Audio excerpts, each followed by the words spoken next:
Okay, so back now with the motor bogie.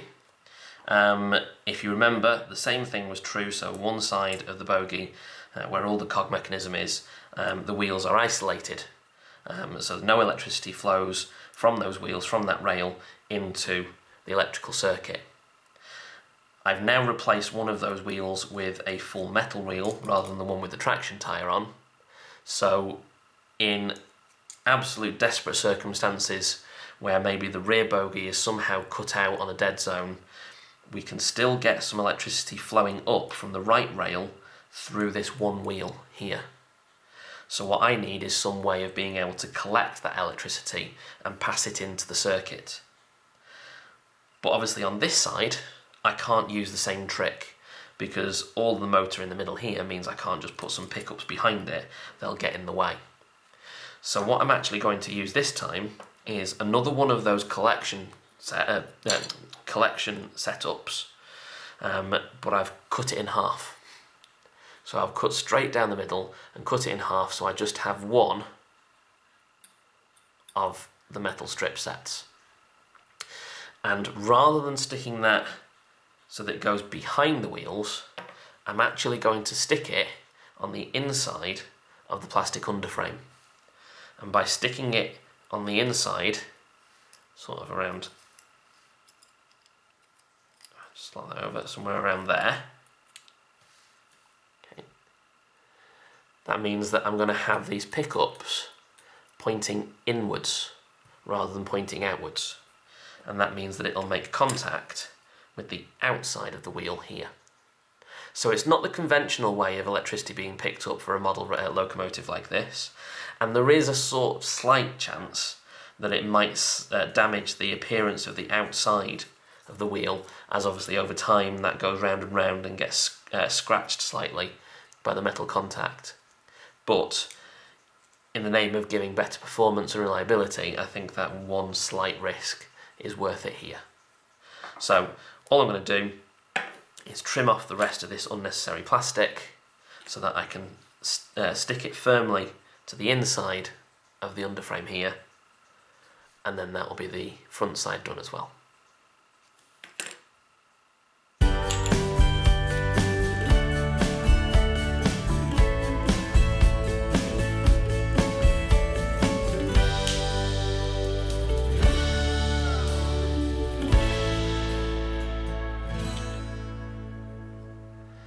Okay, I've tried to go for an extreme close-up here so you can just see inside the bogie there, that little copper strip there.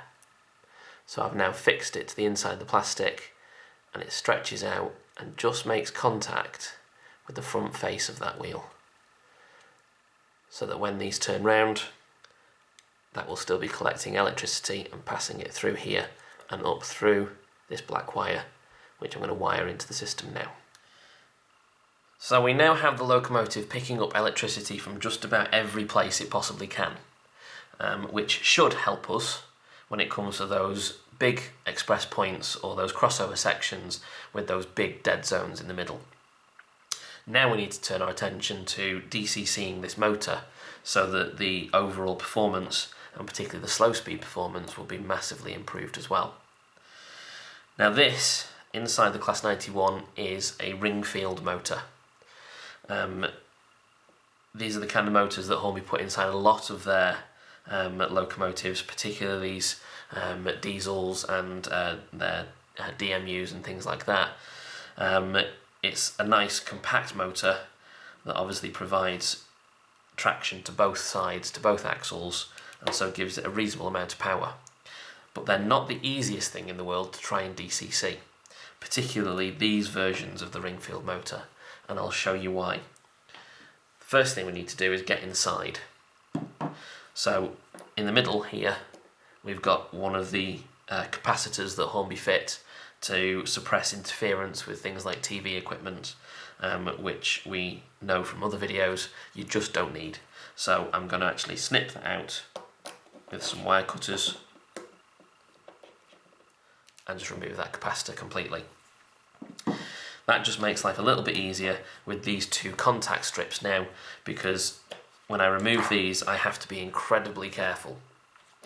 Because what we've got with a ring field motor is underneath each of these metal strips, just about there, is a spring that's compressed down by the strip, pushing onto a little carbon brush underneath. And if I loosen this screw and take off the metal strip, that spring can have a tendency to ping off somewhere, and they're so tiny and so fine you'll never find it again, especially on some kind of carpet. So I'm going to be incredibly careful as I loosen these screws so that I slowly lift up the metal strip so that I can capture the spring before it bounces off and put it to one side carefully.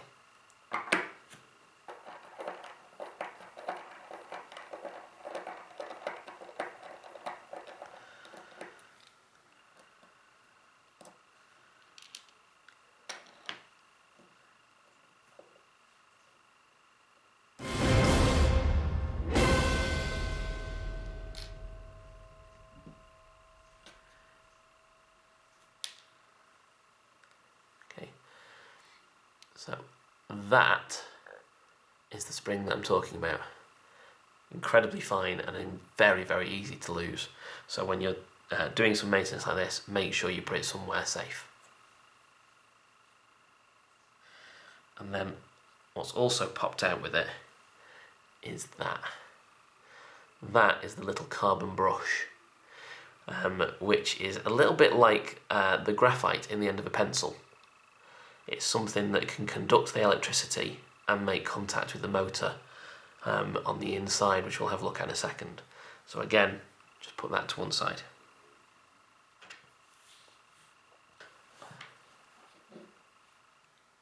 Okay, with both of those plates removed and the springs very carefully put to one side, I can now pop off this cover, this plastic cover that goes over the motor. So there is a clip in that top corner and that one there, and the same down the bottom.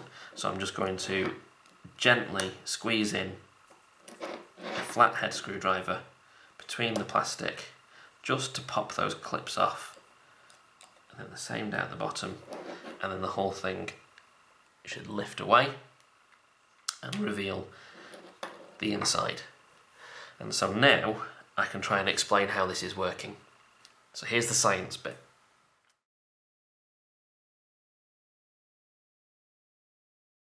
Around here is actually a magnet. So this whole darker ring on the middle here is a magnet going around the outside of this core section here in the middle. Now if you can't see that quite clearly because it's in place, if I just swap that for one we've already removed from another locomotive, you'll see what I'm talking about. And around the outside here are these three arched sections, and on the rear you've got these massive coils of wire. So very, very fine wire wrapped around each of those very many times. So what happens with one of these motors is the electricity comes from one of the rails, so it's been picked up by some wheels and passed via the wires, comes down through one of those metal plates that we removed before, through the spring, into that little carbon brush, which is sitting on top of this metal plate here. And when it hits that, the electricity passes through there, through one of those loops that we saw on the back, and back out one of the other sides here. That then passes up through the other carbon brush, through the other spring, through the other plate, and goes off to the other wheel and the other rail. When the electricity flows through this section here, you'll see that the plate, the copper, is divided into three sections. So each of these forms a separate electromagnet. And as you might know from science at school or from your experience elsewhere, if you put two like poles of a magnet together, they repel, and two opposite poles they attract. So if you've got magnets being created by the flow of electricity in the middle here, and this permanent magnet around the outside, that repulsion and attraction starts to turn those plates in the middle. When they turn, the clever bit then kicks in, because the brushes pass over from one plate over this little split onto the other plate, causing the flow of the electricity, the direction, the polarity to switch, causing the poles of the magnets to switch, and therefore causing the repulsion and attraction to switch. And so it ends up creating this constant loop of pushing and pulling and pushing and pulling as it turns around and causes the motor to keep on going and obviously turn the wheels. So it's quite a clever design, but in terms of trying to DCC it, it causes a few problems, because with this configuration of ring field motor, although the power comes in from the wires that we know of from before into the metal plate and down into the right hand side, there isn't any wire that comes from the metal plate on the left hand side because of this here. Let it zoom in and then focus. There. On that side, you'll notice the screw hole that held the metal plate in place. It goes straight in to this metal body all around the outside. On this side, there's nothing there. It's just a hole, because the screw just went into the plastic frame. So the electricity for the plate that comes down to here and makes contact with this magnet actually comes from the metal body, and that comes from these wheels. So like the rear bogie, they're passing into the metal, around the outside, into the plates, and causing the circuit to be completed. That means that when I put this whole assembly back together, and I put the plate on the front and this metal strip over here, the power will be wanting to flow straight through the screw, into the plate and straight into the motor. And in order for us to DCC it, we actually need the power to disappear off to the chip and then come back from the chip into the motor.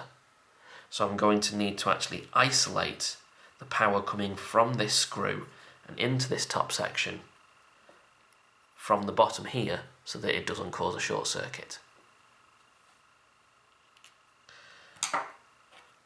I'll explain how to do that in a minute, but just before I do, while I've got the whole thing open, I'm also going to get a cotton wool bud and just clean up this metal plate here with some track cleaning fluid, just to give it a spruce up in the middle while it's open. So I'll see you again in a minute.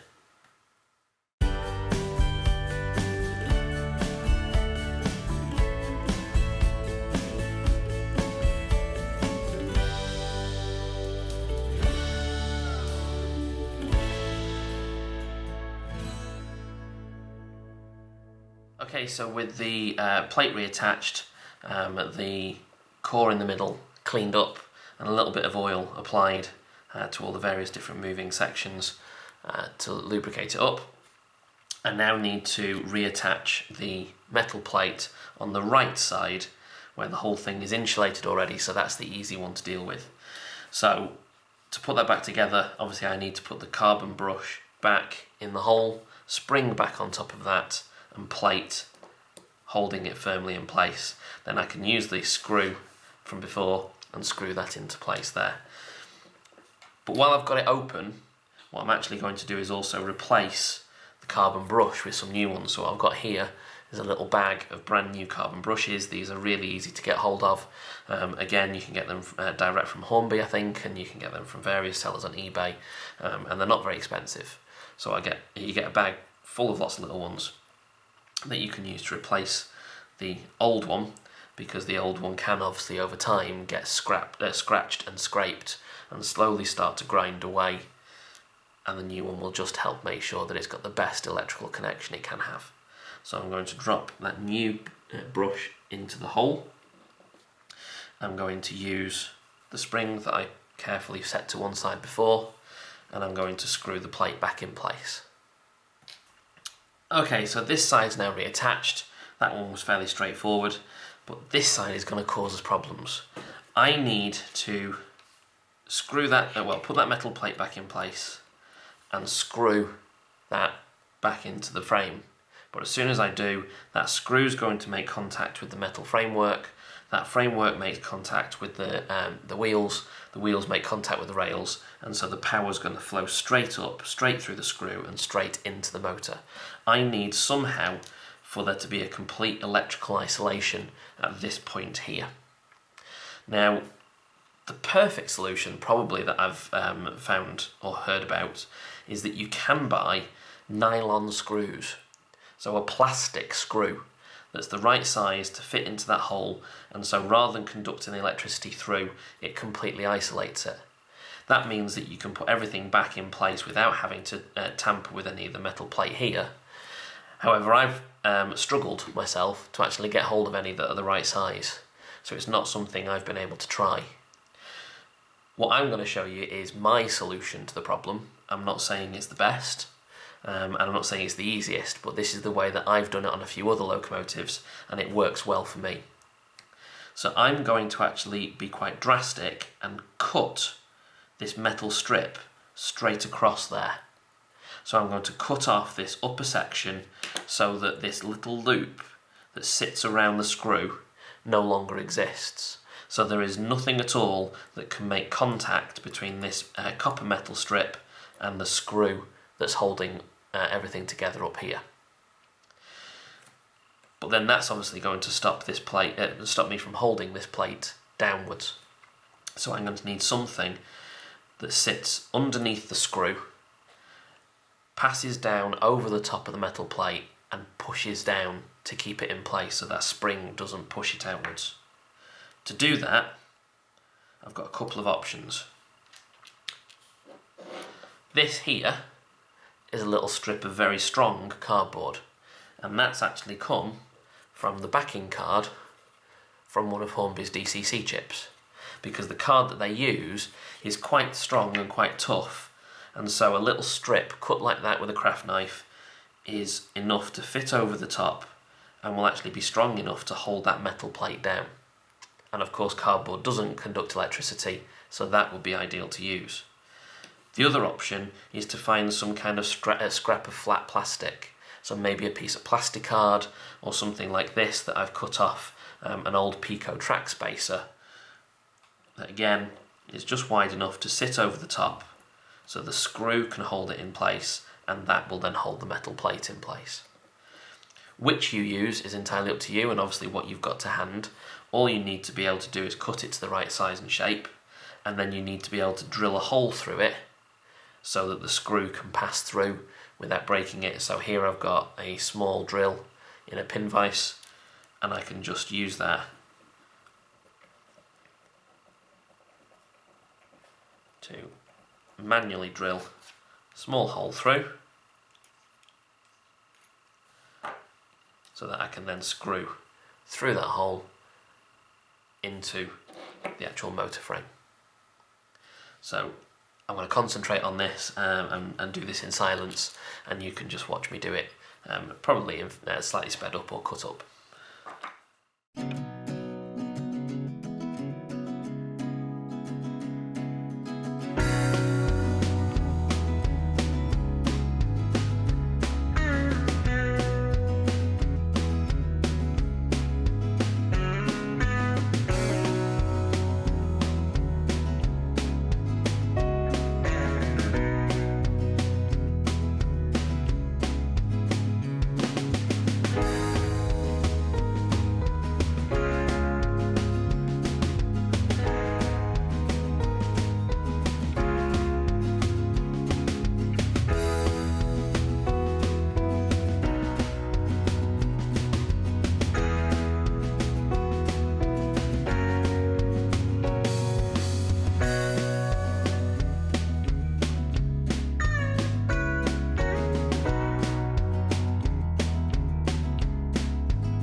everything ready to go. I've got my bit of plastic and card cut and the holes drilled in and ready to put the screw through. And I've cut off the top of the metal strip, and you can see I've also put a bit of plastic insulation tape around the top there to try and make absolutely sure that there's no chance of an electrical connection between the metal plate and the spring. So with a new carbon brush and the little spring to go back in place, I'm going to reassemble the whole thing.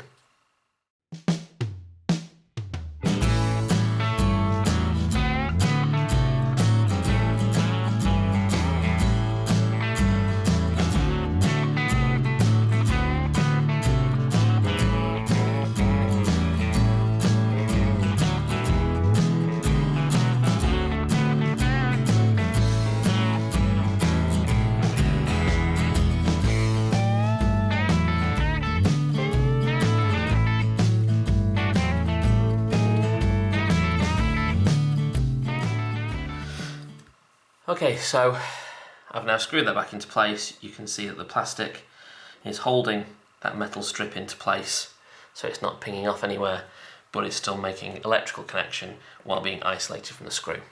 I'm now going to be able to solder in some wires to the different plates and to the different screws and off to the DCC chip to wire the whole thing up.